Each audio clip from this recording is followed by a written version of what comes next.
మరి 2019, 24 వరకు కనుక మనం తీసుకుంటే మరి జగన్ గారి టైంలో కాకమ్మ కబుర్లు చెప్పారు తప్ప పోలవరం ఎన్నిసార్లు వెళ్ళారండి?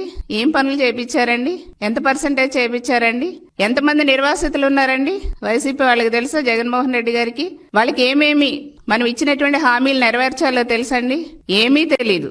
ఎంత దారుణం అంటే అసెంబ్లీలో మరి అప్పటి వైసీపీ మంత్రులు, ఇరిగేషన్ మంత్రులు మాట్లాడారు.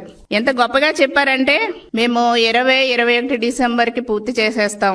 పర్సెంటా అర్పర్సెంటా వెయిట్, తొందర ఎందుకన్నా వెయిట్, 2021 పూర్తి చేసేస్తాం అని చెప్పారు.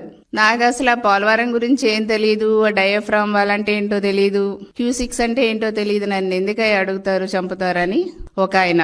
మరి వీళ్ళందరికీ హెడ్ మరి సీఎం గారు అయితే 2023 ఖరీఫ్ కి ఇచ్చేస్తాం మొత్తం అని చెప్పడం జరిగింది. ఇచ్చారండి? మొత్తం పోలవరం వాళ్ళ నాసిరకంగా ఏదైతే 3% చేశారో అది కూడా కొట్టుకుపోయేలాగా మాత్రం హామీలు ఇచ్చారు. ఇది వైసీపీ టైంలో పోలవరం కోసం చేసినటువంటిది.